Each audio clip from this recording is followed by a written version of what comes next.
Welcome to the next session of this mathematical logic. In this session, we are learning the new concept, that is quantify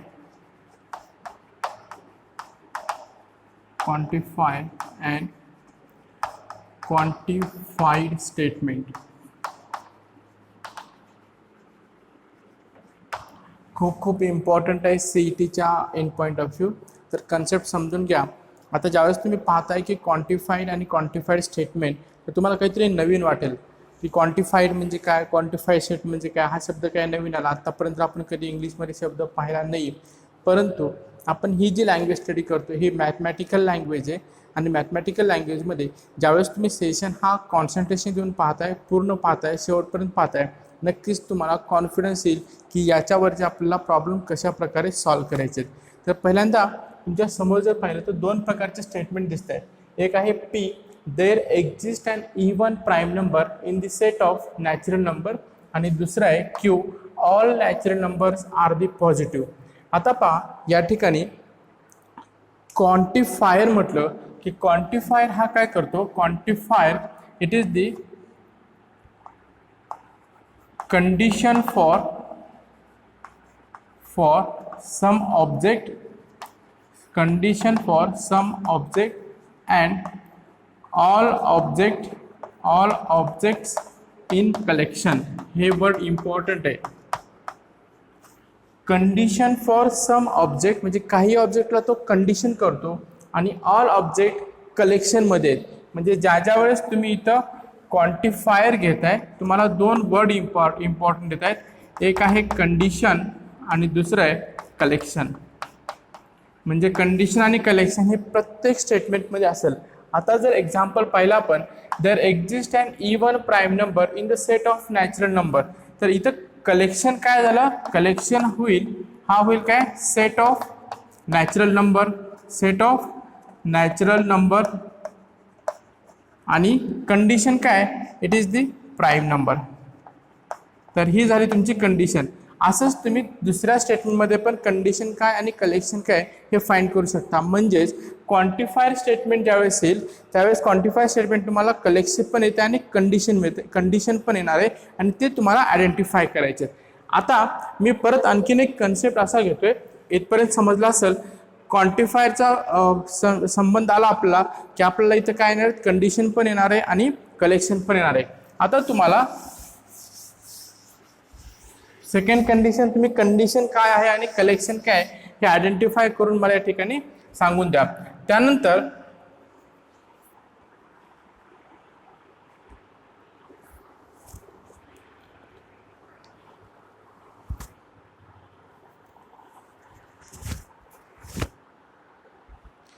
याच्यानंतर आता आपल्याला दोन इथं मी word लिहितोय. पहिला word आहे for all and there exist. तर हे जे दोन वर्ड आहेत, for all and there exist, हे दोन जे वर्ड्स आहेत याला म्हणतोय आपण क्वांटिफायर. समजलं. आता क्वांटिफायर म्हणजे काय आपल्याला समजायला पाहिजे. देर एक्झिस्ट आणि फॉर ऑल हे काय तुमचे क्वांटिफायर आहेत. आता आपल्याला क्वांटिफायर एवढं एक समजलं, क्वांटिफायर आलं म्हणजे आपल्याला वर्ड येणार आहे, कोणता येणार आहे, देर एक्झिस्ट आणि फॉर ऑल. थोडं आपल्याला इथे इंग्लिशचं नॉलेज वापरायचे आणि इथं आपल्याला प्रॉब्लेम सॉल्व्ह करायचे.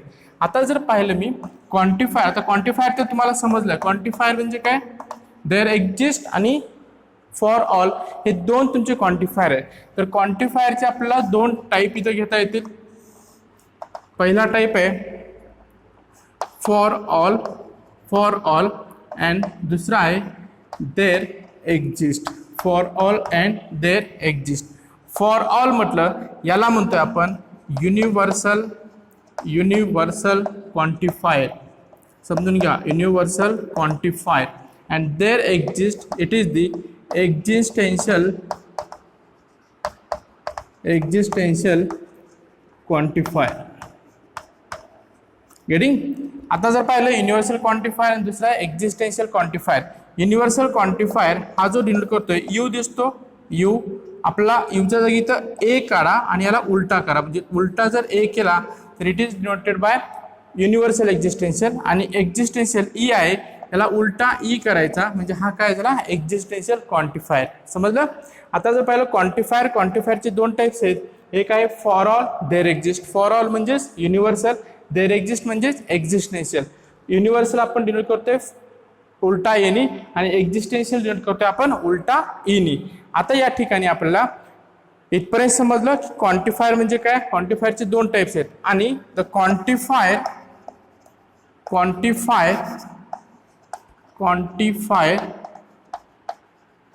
विथ स्टेटमेंट किंवा statement with quantifier is called quantifier statement.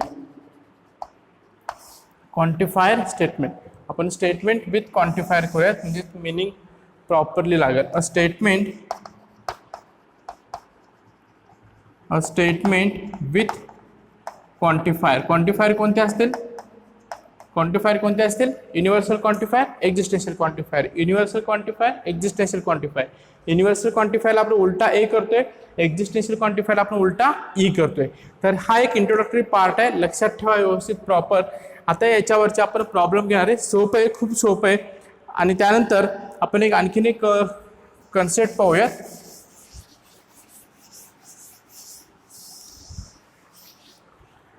Truth value केव्हा असते. आता जर पाहिलं आपण अ स्टेटमेंट विथ एक्झिस्टेन्शियल क्वांटिफायर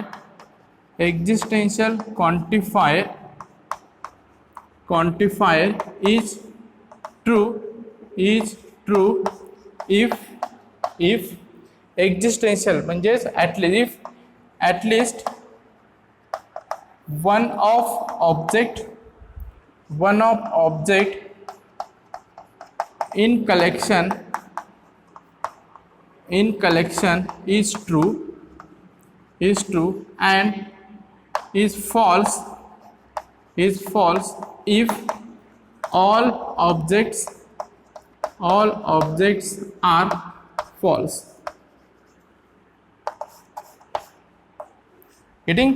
दुसरा स्टेटमेंट मी तर पहिला हा घेतोय, आणि दुसरा a statement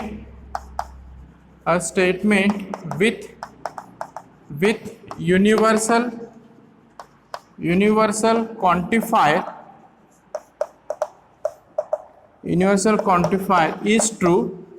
is true if all objects in collection are true and false if at least one of object is false. म्हणजेच पहा इथं सिंपल आहे.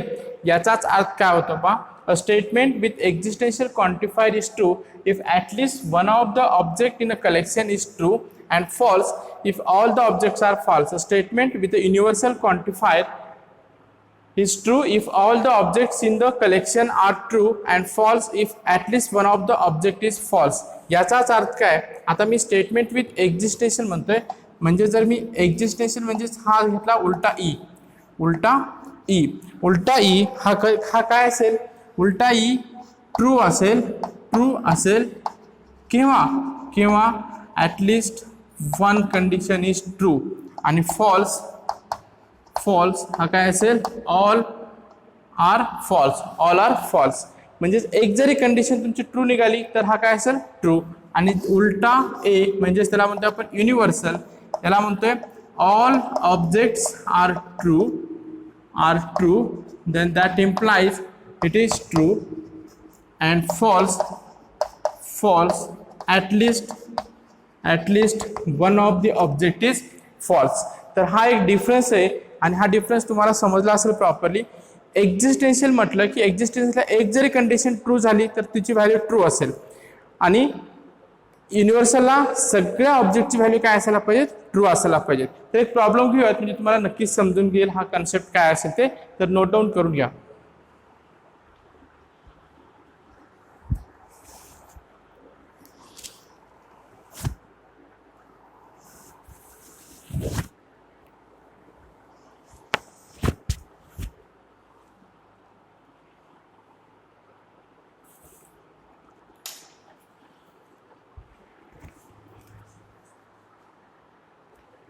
प्रॉब्लेम घेऊयात जेणेकरून तुम्हाला समजून जाईल प्रॉपरली सगळं.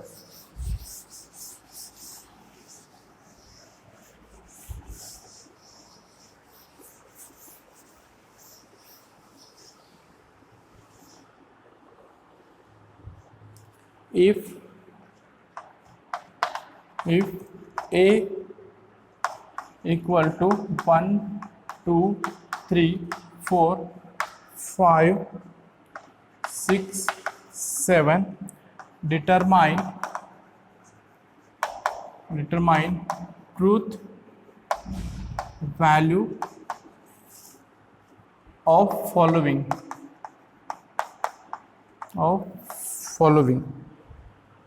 first है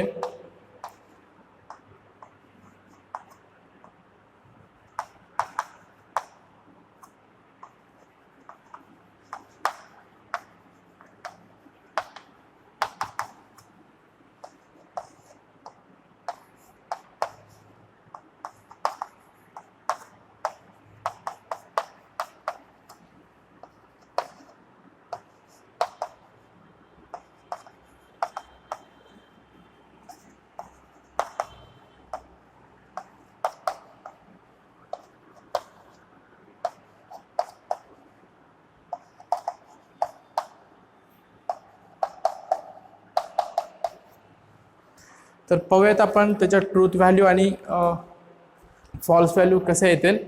आता तुम्हाला एक प्रॉब्लेम दिला आहे. If A equal to 1 2 3 4 5 6 7 determine the truth value of the following. आता जो ए दिलेला आहे, ए हा काय 1 2 3 4 5 6 7 हा काय झाला तुमचा, हा तुमचा झाला कलेक्शन. याला म्हणतोय आपण कलेक्शन, बरोबर आहे. आणि ही जी पर्टिक्युलर 1 2 3 4 5 6 7 हे झाले तुमचे ऑब्जेक्ट. आता आपल्याकडे दोन प्रकारचे एक्झिस्टेन्शियल आणि युनिव्हर्सल क्वांटिफायर आहेत. एक्झिस्टेन्शियल म्हणजेच हा असा डिनोट होतो आणि युनिव्हर्सल म्हणजेच हा उलटा ए. आता इथं पाहायचे आपल्याला पहिला काय एक्झिस्टेन्शियल क्वांटिफायर. एक्झिस्टेन्शियल क्वांटिफायर मध्ये एक्झिस्टेन्शियल म्हटलं की म्हणजेच काय देअर एक्झिस्ट म्हणजेच काय, एखादी जर व्हॅल्यू ट्रू झाली तर ती ट्रू असेल. आता याला रीड कसं करायचं, existential quantifier there exist x belongs to A. एक्सच्या व्हॅल्यू म्हणजे तुमच्या ऑब्जेक्टच्या व्हॅल्यू, एक्सच्या व्हॅल्यू म्हणजे काय तुमच्या ऑब्जेक्टच्या value. There exist x belongs to A. X belongs to A म्हणजे हा ए ला बिलॉंग्स आहे, म्हणजे एक्स इज इक्वल टू 1 2 3 4 5 6 7 अशा व्हॅल्यू होत जातील. Such that x minus 4 equal to 3. आता एक्सची व्हॅल्यू देअर एक्झिस्ट आहे, एक्झिस्टेन्शियल क्वांटिफायर आहे, म्हणजे एखादी व्हॅल्यू जर ट्रू झाली तर याची व्हॅल्यू काय यायला पाहिजे, ट्रू यायला पाहिजे. मी 1 इथे पुटअप करून घ्या. X is equal to 1 1 minus 4 minus 3 2 minus 4 minus 2 3 minus 4 minus 1 4 minus 4 0 5 minus 4 1 6 minus 4 2 7 minus 4 3. Yes, म्हणजे ही value x is equal to 7 ही जी व्हॅल्यू आहे ही व्हॅल्यू ट्रू होते. बाकीच्या ह्याला फॉल्स आहे, ठीक आहे, पण तिथं देअर एक्झिस्ट आहे म्हणजेच एक जरी व्हॅल्यू ट्रू आली तर याची व्हॅल्यू काय झाली इथं ट्रू. समजलं. Second, for all x. Read कसं करायचं, फॉर ऑल एक्स. आपल्याला माहिती आहे याचा अर्थ काय होतो, देअर एक्झिस्ट आणि याला अर्थ काय होतो फॉर ऑल. फक्त रीड करायचं आपल्याला. फॉर ऑल एक्स याचा अर्थ belongs to. For all x belongs to A म्हणजे ह्याला पूर्ण x plus 1 greater than equal to 3. For all म्हटलेलं आहे म्हणजे एक जरी व्हॅल्यू फॉल्स आली तर त्याची व्हॅल्यू काय असेल, फॉल्स असेल. आता पाहूयात आपण 1 plus 1 2 greater than equal to 3 आहे, फॉल्स येते. 2 प्लस 1 3 इक्वल टू ट्रू येते. पण एकला कंडिशन सॅटिस्फाईड होत नाही. X is equal to 1 not true, x is equal to 1 not true म्हणजेच इथे व्हॅल्यू काय आली, false. Getting. For all x belongs to A. For all x belongs to A. 8 minus x less than equal to 7.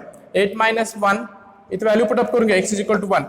8 minus 1 7 equal to 8 minus 2 6. 8 minus 3 5.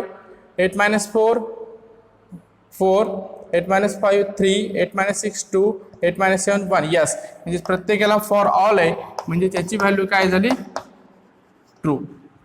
समजते. त्यानंतर there exist x belongs to A. There exist म्हणजे एक तर value true यायला पाहिजे. X plus 8 equal to 16 आहे का तसं. 1 plus 8 9 2 plus 8 10, 3 plus 8 11, 4 plus 8 12, 5 plus 8 13, 6 plus 8 14, 15 म्हणजेच ही व्हॅल्यू नाही आहे, त्याच्यामुळे याची व्हॅल्यू काय आली false.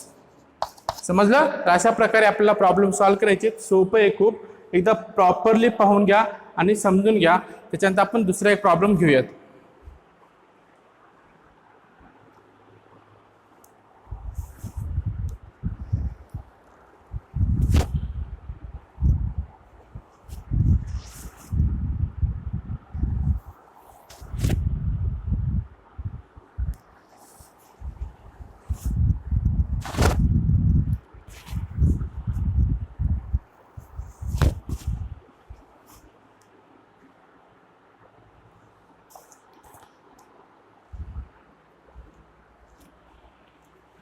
If A equal to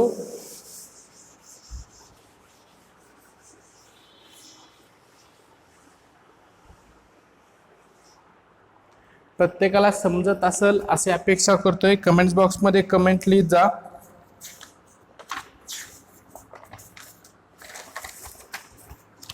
If A equal to 3, 5, 7, 9, 11, 12. Determine the truth value of each of the following. First,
तर सेकंड प्रॉब्लेम तुमच्या समोर आहे.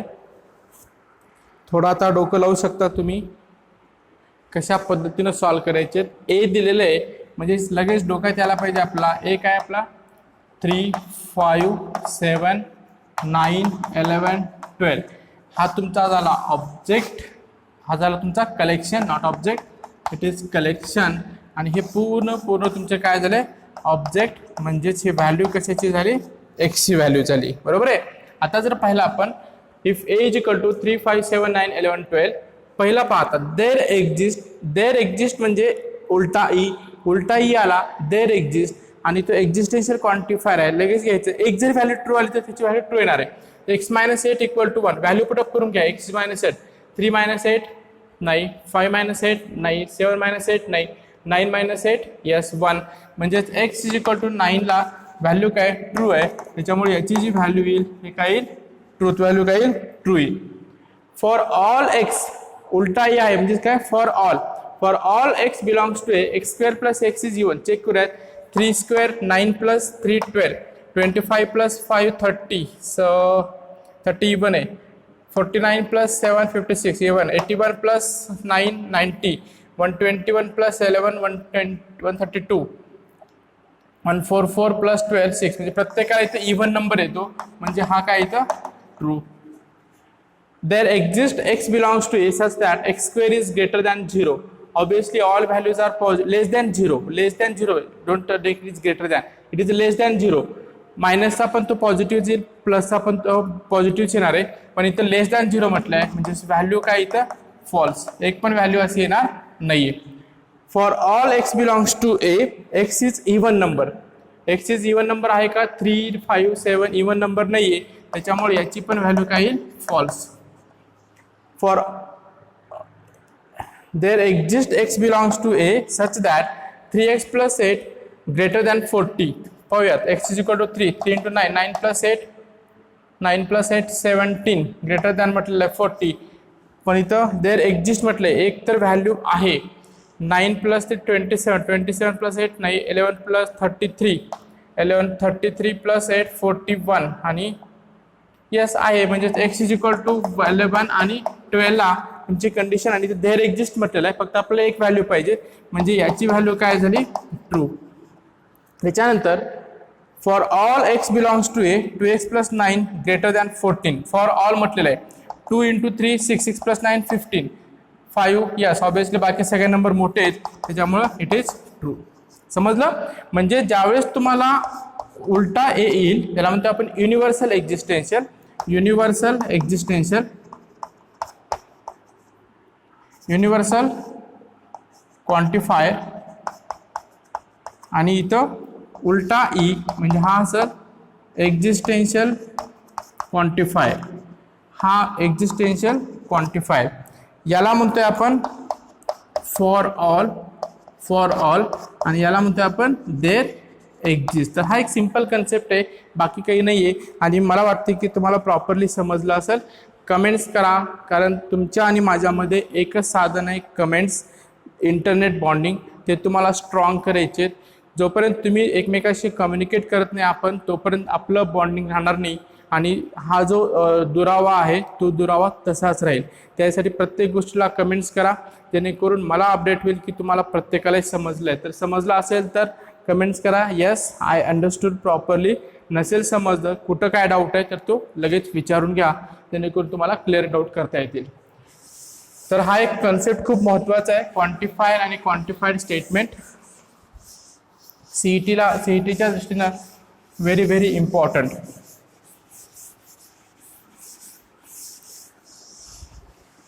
नंतरचा कन्सेप्ट आपण स्टडी करणार आहे, खूप एक इम्पॉर्टंट कन्सेप्ट आहे, सिंपल आहे.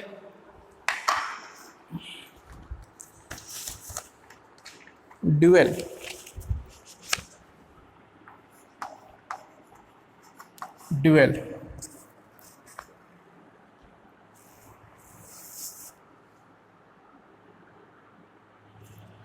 if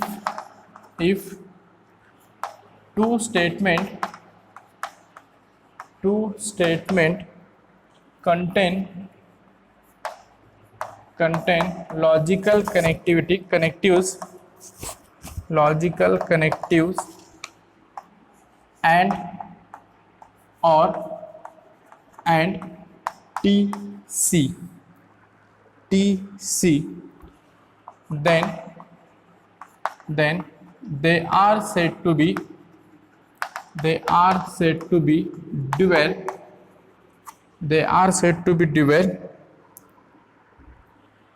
If one of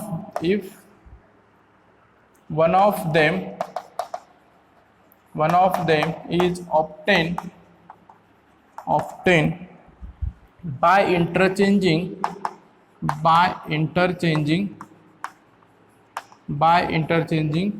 or with and T with C. आता जर पाहिलं आपण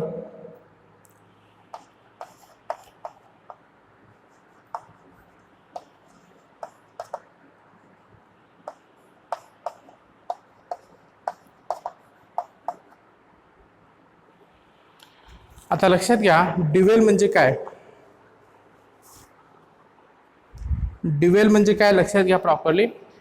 दोन स्टेटमेंट असतील, दोन स्टेटमेंटमध्ये आपला पी आणि क्यू हाचा समजा एक स्टेटमेंट आहे. ते दोन्ही स्टेटमेंट कनेक्टिव्ह कशाने आहेत, एक अँडनी केलं आहे, दुसरा ऑरनी केलं आहे. आणि ते स्टेटमेंट काय आहेत, it is a tautology and contradiction. T म्हणजे काय, टॅटॉलॉजी. सी म्हणजे काय, कॉन्ट्रडिक्शन, जे की आपण मागच्या सेशनमध्ये पाहिलेलं आहे. आता जर तुम्ही टॅटॉलॉजी आणि कॉन्ट्रडिक्शन जर असेल तर दोन स्टेटमेंट हे ड्युएल असतील एकमेकाचे. ड्युएल म्हणजे जसं आपण मिरर म्हणतोय, मिरर सारखे असते, म्हणजे मी माझी इमेज असेल तशा प्रकारचं ड्युएल. हे ड्युएल असतील केव्हा, जेव्हा तुम्ही अँड रिप्लेस करताय ऑरनी, म्हणजे इंटरचेंज करताय, आणि ऑर इंटरचेंज करताय अँडनी, आणि तुमची जी टॅटॉलॉजी इंटरचेंज होईल कॉन्ट्रडिक्शन इंटरचेंज होईल टॅटॉलॉजीने. बरोबर आहे. आता जर पाहिलं आपण हे स्टेटमेंट लिहिलंय मी, तर आता पी अँडिंग क्यू याचं जर तुम्हाला ड्युएल पाहायचं असेल तर इथं पी क्यू स्टेटमेंटला आपल्याला चेंज करायचं नाही, आपल्याला फक्त टी सी आणि अँड ऑर याला चेंज करायचे. पी आणि क्यू सेम असतील. पी आता हा अँडिंग आहे म्हणजे इथं काय होईल ऑरिंग आणि हा क्यू हा झाला तुमचा द ड्युएल ऑफ या स्टेटमेंटचे ड्युएल हा असेल. इथे जर पाहिलं टॅटॉलॉजी ऑरिंग प्यू टी हा रिप्लेस कशाने होईल सी नी आणि ऑरिंगचा काय होईल हा अँडिंग आणि हा काय होईल पी ला पी आणि क्यू मध्ये चेंज करायचं नाही आपल्याला. टीचं सी सीचं टी आणि अँडचं ऑर आणि ऑरचं अँड. टी अँडिंग पी टीचं काय होईल त्या ठिकाणी सी अँडिंग आहे अँडिंगच काय होईल ऑरिंग आणि पी ला पी. तर हे झाले dual. They are dual of each other. Getting. तर अशा प्रकारे आपल्याला प्रॉब्लेम सॉल्व्ह करायचे. आपण प्रॉब्लेम घेऊयात आणखी तुमचा कन्सेप्ट हा क्लिअर होऊन जाईल.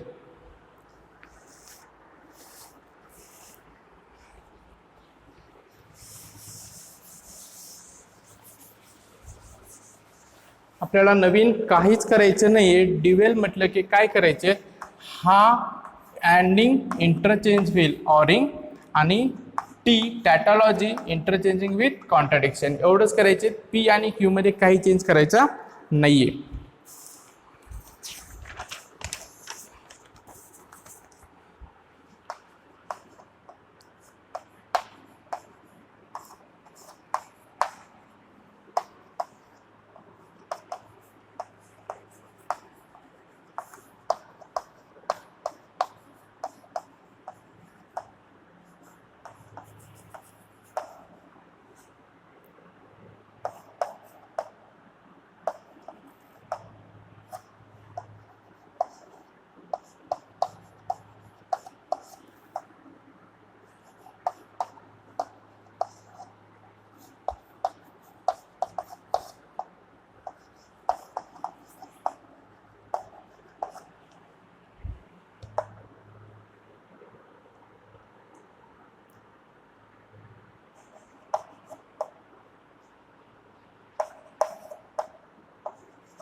स्टेटमेंट दिलेले आहेत. आपल्याला आता ड्युएल फाइंड करायची. त्याचे ड्युएल फाइंड करण्यासाठी आपला anding interchange with or T interchange with C हा जर पाहिला याचा ड्युएल होईल पी क्यू आर. जे स्टेटमेंट असते स्टेटमेंटला आपल्याला हात लावायचा नाही लक्षात ठेवा. आता पी म्हणजेच हा पी अँडिंगचा काय होईल ऑर इट इज क्यू आणि हा ऑरिंग आहे हा अँडिंग होईल आणि हा R. This is the dual of this statement. टीचं काय होईल सी ऑरिंग आहे अँडिंग पी ऑरिंग आहे अँडिंग क्यू. इथं काय होईल पी अँडिंग आहे ORing negation of Q ORing आहे अँडिंग पी आणि इथं काय होईल क्यू. या ठिकाणी पी ऑरिंग क्यू अँडिंगचं ऑरिंग टी. या ठिकाणी पी ऑरिंग टीचं सी होईल. इथं आपलं ऑरिंग आहे म्हणजे इथं अँडिंग होईल सीचं टी अँडिंगचं ऑरिंग निगेशन ऑफ क्यू. या ठिकाणी P oring Q oring R. या ठिकाणी P oring P anding Q anding R it is equivalence to P anding Q anding R. Getting. तरी अशा प्रकारचे आपल्याला ड्युएल स्टेटमेंट फाइंड करायचे. सोपं आहे खूप. फक्त याचं अँडिंगचं ऑर ऑरिंगचं अँड टीचं सी सीचं टी एवढंच करायचे. दुसरं काही नवीन याच्यामध्ये नाही आहे. 2 मार्काला CET मध्ये खूप इम्पॉर्टंट आहे हा क्वेश्चन्स हा पार्ट. आपण क्वांटिफायर स्टेटमेंट आणि हा जो ड्युएल कन्सेप्ट स्टडी केला आहे तर तुमचे 2 मार्क CETचे हे कन्फर्म झाले म्हणून समजायचे आपल्याला. तर अशा प्रकारे आपण प्रॉब्लेम सॉल्व्ह आजच्या सेशनमध्ये पाहिलं आहे. Existential quantifier universal quantifier existential उलटा ई न होतो म्हणजेच हा काय देअर एक्झिस्ट आणि युनिव्हर्सल हा for all know for all याला म्हणतोय आपण उलटा ए. फॉर ऑल ट्रू कधी असेल प्रत्येक ऑब्जेक्ट जर तो सॅटिस्फाईड करत असेल ट्रू असेल तरच. एक जरी असेल फॉल्स असेल तर तो फॉल्स असेल आणि देअर एक्झिस्ट एक जरी ट्रू असेल तर तो ट्रू असेल बाकीच्या वेळेस फॉल्स असेल. आणि त्याच्यानंतर ड्युएलमध्ये आपल्याला अँडिंग ऑरिंग अँड आणि टीचं सी आणि सीचं टी फक्त इथे इंटरचेंज करायचे. बाकी नवीन असा कन्सेप्ट काय नाही, खूप खूप सोपं आहे. याचं कमेंट्स प्रत्येकाने मला लिहायचे आहेत की तुम्हाला हा पार्ट समजलेला आहे प्रॉपरली. त्याच्यानंतर आपण दुसऱ्या सेशनमध्ये पुढचा पार्ट आपण प्रॉपरली समजून घेणार आहेत. परत मी सांगतोय या चॅप्टरमध्ये आपल्याला एक सुद्धा मार्क मिस करायचं नाही. जेवढं टास्क दिलेलं आहे तेवढं टास्क वेळोवेळी करत जा. अजिबात कॅज्युअलपणा घेऊ नका. जेवढं तुम्ही करताल तेवढं तुमच्यासाठी असणार आहे, तेवढे आपले स्कोर हे वाढणार आहेत आणि तेवढं तुम्ही दुसऱ्या मुलांपेक्षा तुम्ही हे वेगळे असणार आहे. आणि आपण definitely we are very proud to ourselves that we are doing a very positive things for all the students of the 12th class, those who are belongs to our institute. तर हे नक्कीच आपण चांगली गोष्ट करतोय सगळ्या विद्यार्थ्यांसाठी. याचा फायदा घ्या. जेवढा तुम्ही फायदा घेताल तेवढा तुम्ही फायदा करून घ्या. We are here to guide in point of view all the perspective. So thanks for watching this video. Tomorrow we will meet again at the same time. Thank you.